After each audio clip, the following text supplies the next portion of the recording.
나는 그날 아침까지도 결혼식 생각을 하고 있었다. 드레스를 다시 입어볼까 말까. 부케색이 너무 튀지는 않을까. 사진 찍을 때 웃는 연습을 해야 하나. 그런 정말 사소한 생각들. 결혼 전날 아침이란 건 원래 그런 거라고 믿었다. 조금 불안하고, 조금 설레고, 그래도 결국은 웃게 되는 날이라고. 그런데 휴대폰이 울렸다. 민수에게서 온 문자였다. 미안해. 결혼은 여기까지 하자. 딱 그 한 줄이었다. 처음엔 무슨 뜻인지 이해가 안 됐다. 여기까지 하자? 무슨 이야기를 하는 거지? 농담인가 싶어서 다시 읽었다. 3번, 4번, 5번. 문자는 변하지 않았다. 나는 전화를 걸었다.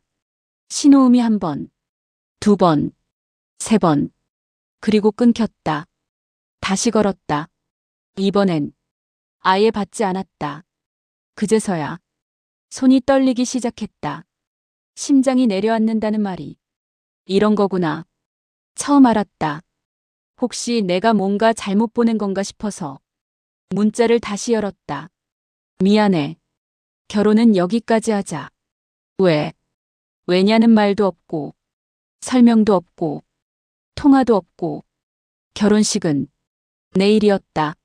예식장, 드레스, 사진, 축의금, 양가 부모님, 친척, 친구들, 회사 사람들, 모든 게 이미 다 움직이고 있었는데 나는 침대 위에 그대로 앉아 있었다. 일어나야 한다는 생각도, 울어야 한다는 생각도 아무것도 들지 않았다. 그냥 멍했다. 잠시 후 어머니에게 전화가 왔다. 너 괜찮니? 목소리가 이상하게 떨리고 있었다. 어머니는 이미 민수 쪽에서 연락을 받은 모양이었다. 무슨 일이야? 왜 결혼을 안 한대? 나는 아무 대답도 못했다. 왜냐하면 나도 몰랐으니까. 내가 아는 건 문자 한 통뿐이었다. 미안해. 결혼은 여기까지 하자. 그날 아침 우리 집은 순식간에 엉망이 됐다. 어머니는 전화를 붙잡고 울었고 아버지는 말없이 거실을 서성였다. 예식장에 취소 전화를 해야 했고 부모님은 친척들에게 뭐라고 설명해야 할지 몰라 계속 말을 고쳤다. 나는 그 모든 걸 남의 일처럼 보고 있었다. 이게 내 인생 이야기라는 게 도무지 실감이 나지 않았다. 어제까지만 해도 나는 예비 신부였는데 오늘은 파혼당한 여자가 되어 있었다. 그런데도 민수에게서는 아무 연락이 없었다. 전화, 문자, 카톡 모두 읽히지 않았다. 그게 가장 견디기 힘들었다. 차라리 싸웠다면, 욕을 했다면, 소리를 질렀다면 덜 억울했을 텐데 아무 말도 없이 사라졌다는 사실이 사람을 미치게 만들었다. 머릿속에서 계속 같은 생각만 맴돌았다. 내가 뭘 잘못했지? 내 말투가 문제였나? 우리 부모님이 문제였나? 결혼 준비하면서 내가 너무 예민했나? 시어머니 얼굴이 문득 떠올랐다. 결혼 준비 내내 자주 했던 말. 요즘 애들은 너무 자기 주장만 해. 결혼은 개인 일이 아니야. 집안에 들어오려면 배려가 필요하지. 그때는 다들 하는 말인 줄 알았다. 조금 불편했지만 참을 수 있는 정도라고 생각했다. 민수도 항상 이렇게 말했다. 엄마가 원래 그래. 조금만 이해해줘. 결혼하면 나아질 거야. 나는 그 말을 믿었다. 아니, 믿고 싶었다. 결혼만 하면 괜찮아질 거라고. 모든 게 제자리를 찾을 거라고. 그런데 결혼 하루 전날 모든 게 끝났다. 이유도 없이. 그날 오후 예식장 취소가 끝나고 집에 혼자 남았을 때 갑자기 이런 생각이 들었다. 직접 가보자. 민수네 집으로. 문자를 잘못 보낸 건 아닐까? 누군가 민수 핸드폰을 건드린 건 아닐까? 아니면 정말 말 못할 사정이 있는 건 아닐까? 이대로 끝내기엔 너무 억울했다. 적어도 얼굴 보고 이유는 들어야 했다. 나는 외투를 입고 집을 나섰다. 민수네 집 앞에 도착했을 때 해가 지고 있었다.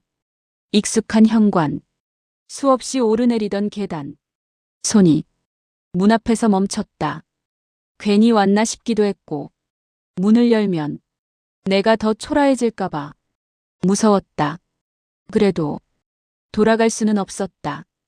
벨을 눌렀다. 잠시 후 안에서 발소리가 들렸다. 그 순간 나는 아직 몰랐다. 이 문을 여는 순간 내 인생의 방향이 완전히 달라질 거라는 걸. 그리고 내가 상상도 못한 얼굴을 보게 될 거라는 걸. 문이 천천히 열렸다. 처음 보인 건 민수가 아니었다. 시어머니였다. 나를 보자. 잠깐, 정말 잠깐, 얼굴이 굳는 게 보였다. 그 미묘한 표정 변화가 이상하게 마음에 걸렸다. 어떻게 왔니? 반갑다는 말도, 놀랐다는 말도 아니었다.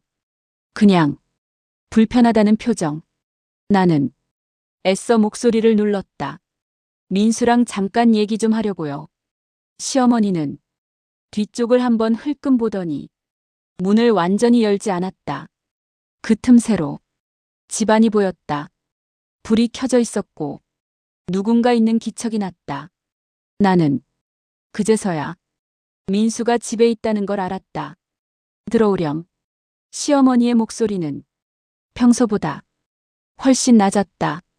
거실로 들어섰을 때 가장 먼저 느낀 건 공기가 이상하다는 거였다. 무겁고 숨 막히는 느낌. 그리고 낯선 향기. 분명 민수 집에서 한 번도 맡아본 적 없는 향수 냄새였다. 내 발걸음이 자연스럽게 멈췄다. 그때 거실 소파에서 누군가가 일어났다. 여자였다. 처음엔 등만 보였다.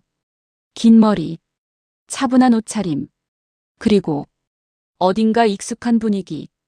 그 여자가 천천히 돌아섰다. 순간 머릿속이 하얘졌다. 나는 그 얼굴을 본 적이 있었다. 한 번도 본 적 없다고 생각했는데 분명히 본 적이 있었다. 사진으로. 민수의 핸드폰에서. 그 여자가 나를 보고 작게 숨을 들이켰다. 그 반응이 너무 자연스러워서 오히려 더 이상했다. 처음 보는 사람을 마주한 반응이 아니었다. 민수는 그제서야 방에서 나왔다. 그리고 나와 눈이 마주치자 고개를 숙였다. 그 모습이 모든 걸 말해주고 있었다. 왜 여기 있어? 내가 묻자 민수는 아무 말도 하지 못했다. 침묵이 거실을 가득 채웠다. 그 여자가 먼저 입을 열었다. 저 잠깐만 나가 있을까요? 시어머니가 급하게 말했다. 아니야. 괜찮아. 괜찮다? 지금 이 상황이 괜찮다고? 나는 웃음이 나올 뻔했다. 이 상황이 괜찮다고요? 목소리가 생각보다 차분하게 나왔다. 아마 너무 큰 충격을 받으면 사람은 오히려 차분해지는 모양이었다. 나는 그 여자를 다시 한번 똑바로 봤다. 그리고 확신했다. 이 여자는 우연히 여기 있는 사람이 아니다. 민수는 계속 아무 말도 하지 않았다. 그 침묵이 나를 더 화나게 했다. 결혼 하루 전날 파혼 통보하고 여기서는 다 같이 모여 있었네. 그제서야 민수가 입을 열었다. 너한테 말하려고 했어. 그 말이 가장 잔인했다. 말하려고 했다? 그럼 문자 한 통은 뭐였지? 언제? 내 질문에 민수는 대답하지 못했다. 시어머니가 대신 나섰다. 이건 내가 알 필요 없는 일이야. 그 말에 심장이 철렁 내려앉았다. 알 필요 없는 일? 결혼식 하루 전날 파혼당한 사람에게 어머님, 저 이 집에 들어올 사람 아니었나요? 시어머니는 잠시 나를 보더니 이렇게 말했다. 그래서 들어오기 전에 정리한 거지. 정리했다는 말이 머리를 세게 때렸다. 나는 그 여자를 다시 봤다. 그리고 그제서야 깨달았다. 이 집에서 쫓겨난 사람은 내가 아니라 이미 정해져 있었다는 걸. 그 여자는 나를 피하지 않았다. 오히려 내 눈을 똑바로 보고 있었다. 그 눈빛이 이상하게 연민 같아 보여서 더 견딜 수 없었다. 당신은 누군데요? 내 질문에 그 여자는 잠시 숨을 고르더니 이렇게 말했다. 저는 민수이. 그 순간 시어머니가 말을 끊었다. 그만해. 하지만 이미 늦었다. 그 한마디로 나는 확신했다. 이 파혼은 충동도 실수도 아니라는 걸. 아주 오래전부터 준비된 선택이라는 걸. 그리고 이 집에는 내가 모르는 이야기가 있었다. 아주 깊고 더러운 이야기. 거실 공기가 더 무거워졌다. 시어머니, 그만해라는 말이 오히려 모든 걸 확인시켜준 셈이었다. 나는 천천히 숨을 들이켰다. 아니요. 저는 알아야겠어요. 내 목소리는 떨리지 않았다. 오히려 이상할 정도로 차분했다. 결혼 하루 전날 이렇게 끝내놓고 이유도 모른 채 돌아가라는 건 너무 비겁하잖아요. 그 여자가 입술을 꽉 깨물었다. 그리고 민수를 힐끗 봤다. 마치 허락을 구하는 것처럼. 그 순간 나는 확실히 느꼈다. 이 집에서 결정권을 가진 사람은 민수가 아니었다. 말해. 내가 민수를 보며 말했다. 지금 여기서 다 말해. 민수는 한참을 고개 숙인 채 서 있다가 작게 말했다. 엄마가 반대했어. 나는 쓴웃음이 나왔다. 그거 새로운 얘기 아니야. 결혼 준비 내내 반대는 계속 있었으니까. 그 이유가 뭔데? 민수는 대답하지 못했다. 대신 시어머니가 입을 열었다. 우린 내가 맞지 않다고 판단했어. 판단. 사람을 두고 쓰는 말치고는 너무 차가웠다. 왜요? 시어머니는 잠시 말을 고르더니 이렇게 말했다. 집안 분위기, 부모님 성향, 내가 자란 환경, 하나하나가 칼처럼 꽂혔다. 나는 그제서야 모든 퍼즐이 맞춰지기 시작했다. 그동안 내 부모님을 은근히 무시하던 말들. 아버님은 사업 안 하시죠? 어머님은 전업이시고. 그 질문들이 그냥 호기심이 아니라는 걸 이제야 알았다. 그래서 결혼 하루 전날 파혼 통보요? 내가 묻자 시어머니는 조금도 흔들리지 않고 말했다. 그게 서로를 위해서 좋잖아. 서로를 위해서. 나는 웃음이 터져나왔다. 정말 웃음밖에 나오지 않았다. 그때 그 여자가 조심스럽게 말했다. 그게 전부는 아니에요. 시어머니의 얼굴이 순간 굳었다. 말하지 말랬잖아. 하지만 그 여자는 이번엔 물러서지 않았다. 이건 그분이 알아야 해요. 그 여자의 시선이 나에게로 향했다. 저는 민수이. 이번엔 민수가 말을 잘랐다. 누나야. 누나. 그 단어 하나에 머릿속이 순식간에 복잡해졌다. 친누나. 민수는 고개를 끄덕였다. 나는 그 여자를 다시 봤다. 사진 속에서 본 얼굴. 맞았다. 예전에 민수가 핸드폰으로 잠깐 보여줬던 가족사진 속 여자. 그때 이상하다고 느꼈었다. 왜 그렇게 설명을 피하려 했는지. 누나가 왜 여기 있어? 내 질문에 민수의 누나는 잠시 눈을 감았다가 말했다. 제가 부탁했어요. 뭘요? 결혼 하지 말라고. 그 말에 심장이 쿵 내려앉았다. 이유는요? 누나는 나를 똑바로 보며 말했다. 이 집은 사람을 행복하게 만드는 집이 아니에요. 그 말이 너무 단호해서 숨이 막혔다. 시어머니가 날카롭게 말했다. 그만해. 하지만 이미 늦었다. 저도 이 집에 들어올 때 똑같았어요. 누나는 계속 말했다. 처음엔 다 이해하라고 했어요. 조금만 참으면 괜찮아진다고.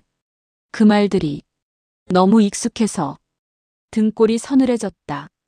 결국 저는 이혼했어요. 그 순간 민수의 고개가 더 깊이 숙여졌다. 나는 이제야 알 것 같았다. 왜 민수가 끝까지 말을 못했는지, 왜 문자 한 통으로 끝내려 했는지. 그건 용기가 없어서가 아니라 이미 알고 있었기 때문이다. 이 결혼이 나를 어디로 데려갈지, 그리고 그걸 막을 용기도 책임질 각오도 없었다는 걸. 그래서 날 버린 거야? 내 말에 민수는 아주 작게 고개를 끄덕였다. 그 순간 눈물이 나올 줄 알았다. 그런데 이상하게도 눈물은 나오지 않았다. 대신 머릿속이 맑아졌다. 아, 이래서였구나. 거실이 이상하게 조용해졌다. 누나의 말이 공기 속에 그대로 멈춰 있었다. 이혼했어요. 그 한마디가 이 집의 정체를 모두 설명해 주는 것 같았다. 나는 시어머니를 바라봤다. 그 얼굴에는 미안함도 당황도 없었다. 오히려 짜증에 가까운 표정. 마치 숨겨둔 걸 들킨 사람이 내는 표정 같았다. 그건 내가 감당을 못해서 그런 거지. 시어머니의 말이었다. 누나는 고개를 저었다. 아니에요. 그 집안 분위기가 사람을 그렇게 만들어요. 그 말에 시어머니의 목소리가 확 높아졌다. 그래서 내가 지금 이 집 욕하러 온 거야? 나는 그제서야 확실히 느꼈다.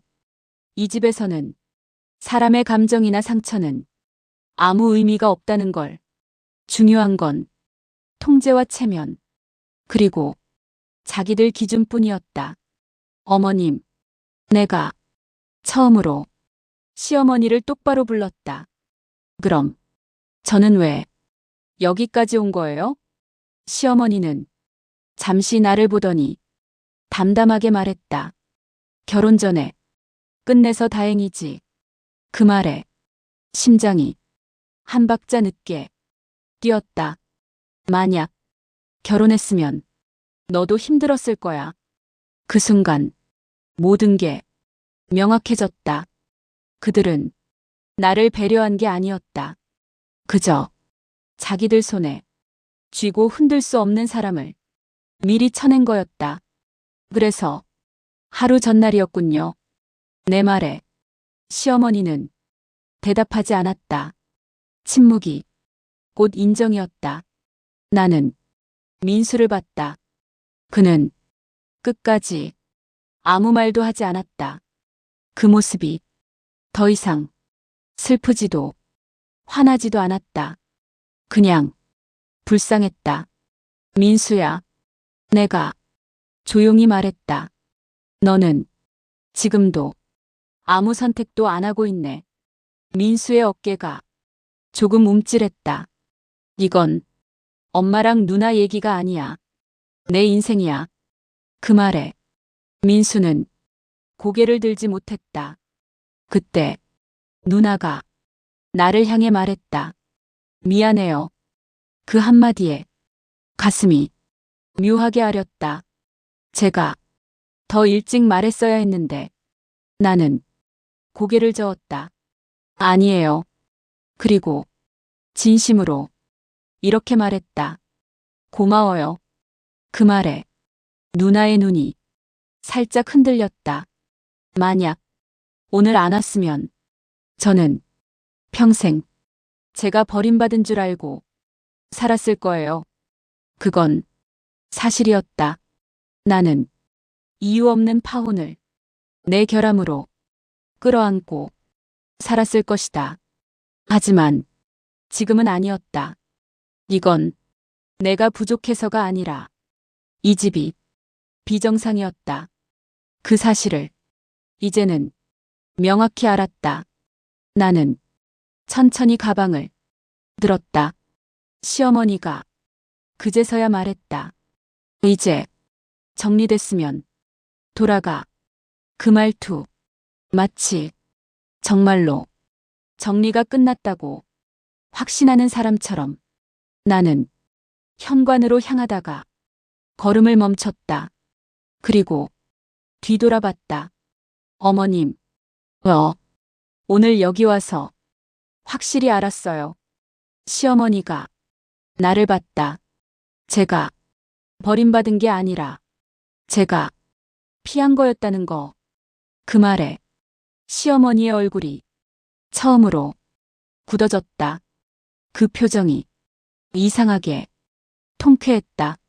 나는 신발을 신고 문을 열었다. 밖으로 나오자 차가운 공기가 확 들어왔다. 숨이 깊게 쉬어졌다. 그 순간 알았다. 이 결혼이 깨진 건 불행이 아니라 탈출이었다는 걸. 그리고 이 이야기는 여기서 끝이 아니라는 것도.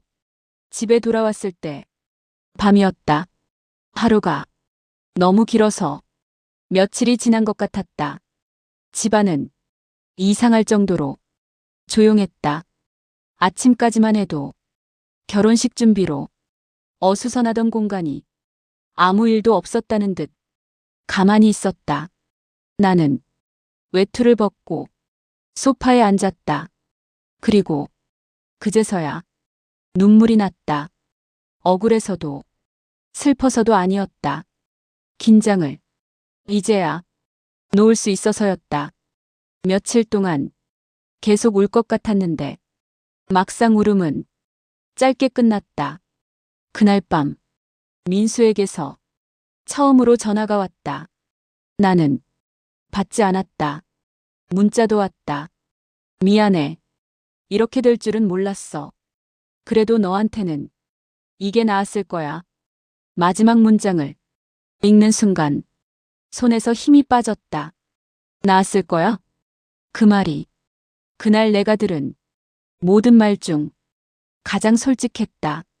나는 아무 답도 하지 않았다. 다음 날 결혼식은 당연히 열리지 않았다. 사람들은 각자 다른 말로 나를 위로했다. 액땜했다. 차라리 잘 됐다. 더 큰일 나기 전에.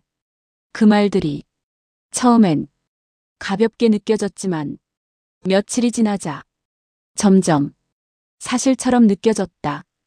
일주일쯤 지났을 때 누나에게서 연락이 왔다. 민수의 누나였다. 잘 지내세요? 그 한 문장이 이상하게 고마웠다. 우리는 짧게 통화했다. 그 통화에서 나는 마지막 퍼즐을 맞췄다. 사실 민수는 이미 한 번 파혼한 적이 있어요. 그 말에 잠시 말문이 막혔다. 그때도 결혼식 직전에요. 나는 쓴웃음을 지었다. 모든 게 반복이었다. 달라진 건 상대뿐. 이번엔 누군가 다치지 않게 끝내고 싶었어요. 누나의 말에 나는 고개를 끄덕였다. 저도요. 전화를 끊고 나서 창밖을 봤다. 햇빛이 생각보다 밝았다. 그날 이후 민수는 다시 연락하지 않았다. 시어머니도 아무 말이 없었다. 아마 그 집에서는 이미 모든 이야기가 정리됐을 것이다. 나만 지워진 채로. 하지만 이상하게도 그게 전혀 억울하지 않았다. 오히려 안도감이 들었다. 만약 그날 집에 찾아가지 않았다면 나는 아직도 내가 부족해서 버림받았다고 생각하며 살았을 것이다. 하지만 문을 열고 그 얼굴을 본 순간 모든 게 뒤집혔다. 그래서 나는 그날 속으로 쾌재를 불렀다. 아, 내 인생이 여기서 망하지 않았구나. 아, 나는 잘못된 집에 들어가지 않았구나. 결혼식은 사라졌지만 내 삶은 지켜졌다. 그걸로 충분했다. 이제 나는 안다. 버림받은 게 아니라 벗어난 거라는 걸. 그리고 그 사실을 알게 된 그날이 내 인생에서 가장 운이 좋았던 날이었다는 걸.